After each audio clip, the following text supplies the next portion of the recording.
News, आवाज महाराष्ट्राचा।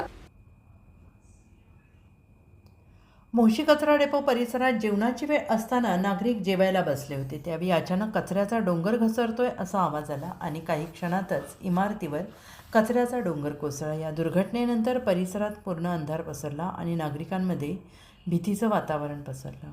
या दुर्घटनेत अडकलेल्या सुजाता शिंदे यांनी तब्बल 6 तासानंतर बाहेर काढण्यात आले। त्यानंतर त्यांना तातडीनं उपचारासाठी रुग्णालयात दाखल करण्यात आलं। बाहेर आल्यानंतर त्यांनी त्या भीषण घटनेतील आपबीती सांगितली। घटनेच्या वेळी नेमका काय प्रसंग घडला, कसा गोंधळ उडाला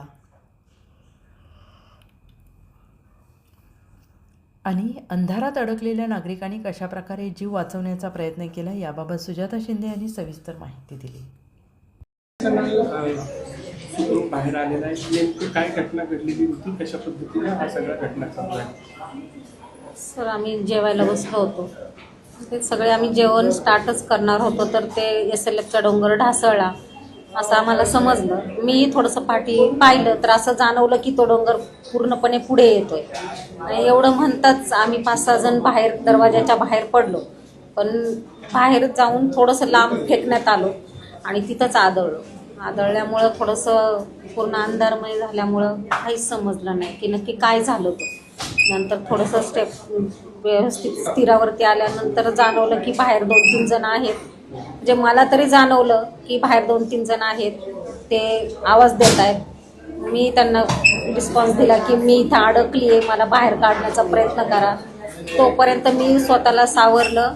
बाजूच्या फरशा, कॉन्क्रीट वगैरे होतं ते थोडंसं बाजूला काढत त्यांच्यापर्यंत जाण्याचा प्रयत्न केला आणि मग मला राम सर म्हणून आहेत आमचे, त्यांनी मग मला हाताला खेचून बाहेर काढलं त्यांच्याकडे आणि मी त्यांच्यापर्यंत पोहोचले।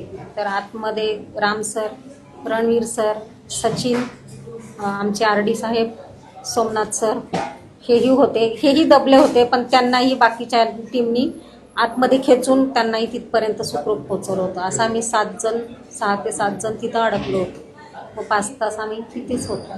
कशा पद्धतीने मदत केली जी टीम, रेस्क्यू टीम होती तुमच्यापर्यंत, कशी पोहोचली? त्यांनी आधी अंदाज घेतला की आम्ही कुठे आहोत त्याचा, त्या पद्धतीने त्यांनी स्लॅब किंवा काय असेल ते फोडण्याचा प्रयत्न केला आणि मग आवाज देण्यास सुरुवात केली की कोणी आहे का आतमध्ये, आमचा आवाज येतोय का, आमचा तुमच्यापर्यंत आवाज पोचण्याचा काही तुम्हाला वाटतंय का। तर मग आमच्या RD सरांनी आवाज ऐकला आणि त्यांना रिस्पॉन्स दिला की आम्ही इथं आतमध्ये 5-6 जण आहोत, आमच्यापर्यंत काहीतरी सेवा पोचवावी। पहिलं तर आम्हाला आमचे सर जे आहेत, रणवीर सर, हे बेहोशीच्या हालतमध्ये व्हायला लागले होते, म्हणून त्यांना पहिलं पाणी पोचवा।